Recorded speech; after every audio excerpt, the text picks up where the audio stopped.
तो हम देखते हैं कि ज़ारा की उन दोनों के ऊपर ही भारी पड़ने लगता है। लेकिन तभी ज़ारा की को कोई अचानक से काफी जोरों का हिट करता है, जिसके कारण ज़ारा की पीछे जाकर गिरता है। तभी हम देखते हैं कि उस एनर्जी का तीसरा गार्डियन वहां पे आ चुका होता है, जो कि कहता है, ब्याकुया, तुम दोनों से एक मामूली सय्यन नहीं संभल रहा। इतने साल हो गए, क्या तुम्हारी ताकतें कमजोर पड़ रही है? लेकिन तभी ब्याकुया कहता है, माफ करना माय लॉर्ड, लेकिन ये सय्यन ये ताकतवर है। लेकिन तभी वो शख्स कहता है, कितना ताकतवर? क्या तुमसे भी ज्यादा? और तुम दोनों से ज्यादा? बेवकूफो, ये एनर्जी गलत हाथों में नहीं लगनी चाहिए। और तुम दोनों इस लड़ाई को सीरियस नहीं ले रहे। सब कुछ देख रहा था मैं। जिसके ऊपर तभी ब्याकुया कहता है, माफ कर देना माय लॉर्ड, अब हम बिल्कुल भी मजाक नहीं करेंगे इस सय्यन के खिलाफ। चलो खत्म करते हैं इसे। ब्याकुया और उसका साथी ज़ारा की ओर दोबारा बड़ी तेजी के साथ बढ़ते हैं। लेकिन तभी ज़ारा की दोबारा से उठता है और ब्याकुया और उसका साथी ज़ारा की को जोरों के हिट करते हैं। लेकिन ज़ारा की उन दोनों के हिट को सामने से रोकते हुए उनके सर को बहुत तेजी के साथ पकड़ लेते हैं और जमीन पे वहीं दे मारता है। ये देखते हुए वो तीसरा शख्स काफी ज्यादा चौंक जाता है और वो कहता है, रुको, शायद मैं तुम्हें जानता हूं। एक सय्यन जिसकी आंखों में डर का नामो निशान नहीं, जिसके हाथों में इतनी ताकत है कि अपने बड़े से बड़े विरोधी को धूल में बदल दे। क्यों है ना ज़ारा की? जिसके ऊपर तभी ज़ारा की भी आगे बढ़ते हुए कहता है, यकीन था मुझे कि अगर कोई ढंग का विरोधी मेरे सामने आएगा तो वो मुझे जरूर पहचान लेगा। चलो, समय नहीं है मेरे पास, ये एनर्जी मुझे चाहिए। जिसके ऊपर वो शख्स अपनी ताकत को बढ़ाते हुए कहता है, देखते हैं ज़ारा की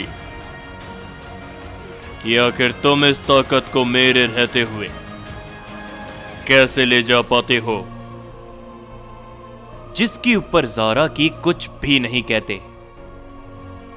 उसी के बाद हम सभी इज़ानागी को देखते हैं, जिसके सामने लगातार कई सारे धमाके होने लगते हैं और इज़ानागी तभी कहता है, चलो गोकू, इससे पार नहीं पड़ने वाली।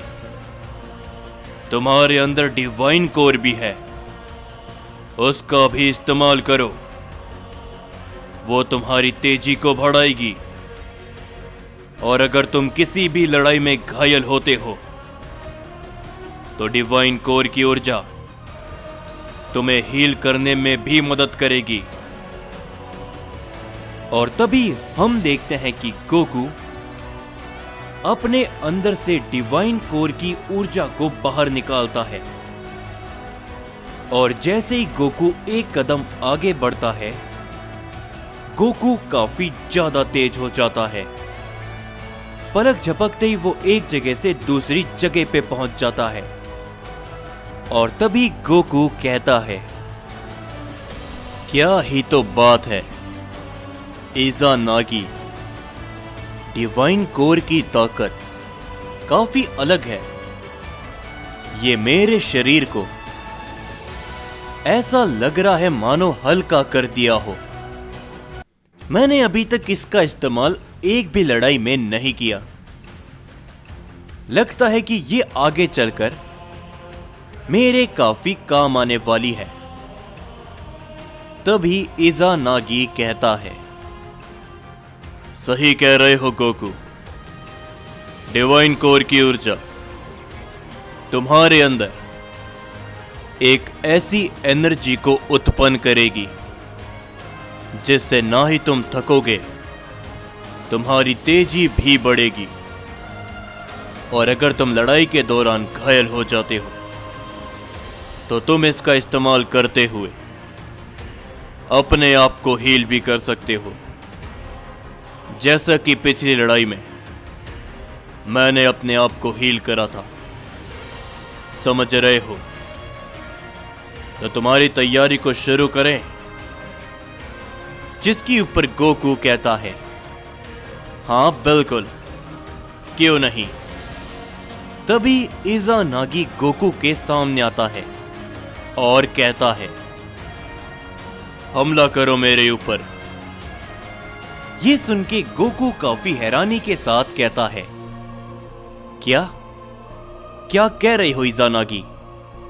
तुम्हारे पास तुम्हारी ताकत नहीं है। जिसके ऊपर इज़ानागी कहता है, सवाल जवाब मत करो, हमला करो मेरे ऊपर, लेकिन अपनी संयम ताकत से नहीं, डिवाइन कोर की ताकत से। और मेरी चिंता मत करो, आ जाओ। ये सुन के गोकू मुस्कुराता है और अपने अंदर से डिवाइन कोर की ऊर्जा दोबारा बाहर निकालने लगता है। तभी गोकू इज़ानागी की ओर आगे बढ़ता है तेजी के साथ में। गोकू काफी ज्यादा तेज होता है। तभी वो इज़ानागी के ऊपर अपना पंच करता है, जिसे इज़ानागी अवॉइड कर लेता है। लेकिन हम देखते हैं कि गोकू रुकने की कोशिश करता है, लेकिन गोकू का बैलेंस बिगड़ जाता है और गोकू अपने आप ही आगे चलकर गिर जाता है। ये देखकर गोकू काफी ज्यादा चौंक जाता है और वो उठते हुए कहता है, क्या आखिर भला ये क्या हुआ इज़ानागी? मैं कुछ समझ नहीं पा रहा। लेकिन इज़ानागी गोकू के सामने आते हुए उसे एक काफी जोरों का पंच करता है, जिससे इज़ानागी काफी पीछे जाकर गिरता है। और इज़ानागी कहता है, ये सब तुम्हें खुद समझना है और भूलो मत हमारी ट्रेनिंग चल रही है। गोकू। ये सुनकर गोकू मुस्कुराते हुए उठता है और वो कहता है, क्या बात है, तुम्हारे अंदर अभी भी काफी ज्यादा ताकत बाकी है और अगर तुम लड़ना चाहते हो तो ठीक है। ये कहने के बाद गोकू इज़ानागी की तरफ बड़ी तेजी के साथ बढ़ता है, मगर इज़ानागी एक ही जगह पर खड़ा रहता है। गोकू इज़ानागी को तभी दोबारा से अपना पंच करता है, लेकिन इज़ानागी गोकू के पंच को साइड में कर देता है, जिससे गोकू दोबारा से लड़खड़ाते हुए गिर जाता है। और तभी इज़ानागी भी गोकू के ऊपर अपनी जोरों की किक कर देता है, जिससे गोकू काफी दूर जाके गिरता है। लेकिन गोकू तुरंत बाद से दोबारा उठता है और इज़ा, नागी, गोकू अपनी ट्रेनिंग को शुरू करते हैं। वो दोनों ही काफी ज्यादा तेज होते हैं। उसी के बाद हम सभी ओरायन और उन सभी को देखते हैं और तभी याहिको कहता है, हे, देखो वहां पे, क्या वे वही है जो हम समझ रहे हैं? तभी ओरायन देखता है कि वो साफ साफ ज़ारा की और उन सभी को देख पा रहा होता है। ये देखकर वो सभी काफी ज्यादा चौंक जाते हैं और तभी वो सभी भी ज़ाराकी के पास में पहुंच जाते हैं। तभी ज़ाराकी कहता है, तुम लोग यहां पे? जिसके ऊपर ओरायन कहता है, हमें इस डायमेंशन से जल्द ही निकलना होगा लॉर्ड ज़ाराकी। ये डायमेंशन काफी अजीब है। लेकिन तभी ब्याकुया कहता है, तो तुम अकेले नहीं आए। और हां सैयन, ये डायमेंशन नहीं, एक भूल भुलैया है। तुम लोग यहां पर आ तो गए हो, लेकिन कुछ समय के बाद यहां से जा नहीं पाओगे। पर तभी याहिको कहता है, बकवास बंद करो, हम यहां से जरूर जाएंगे, लेकिन तुम्हें खत्म करके। चलो ओरायन।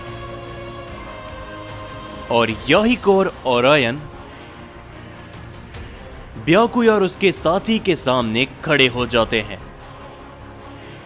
और तभी ज़ाराकी उस तीसरे शख्स के सामने आते हुए कहते हैं, ठीक है, तुम दोनों उसे संभालो और मैं इसे देखता हूं।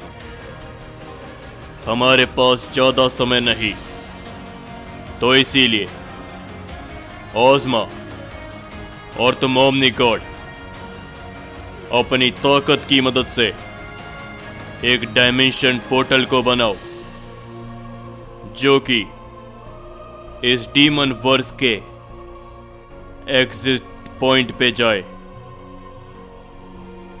जिसके ऊपर तभी वो तीसरा शख्स कहता है, इन सभी का कोई भी फायदा नहीं, क्योंकि तुम यहां पर आ तो गए हो सैयन्स, लेकिन यहां से जिंदा लौटकर हर किस नहीं जा पाओगे। ये कहने के बाद वो शख्स जैसे ही अपनी पावर को बढ़ाता है, चारों तरफ एक अजीब सी एनर्जी फैलने लग जाती है।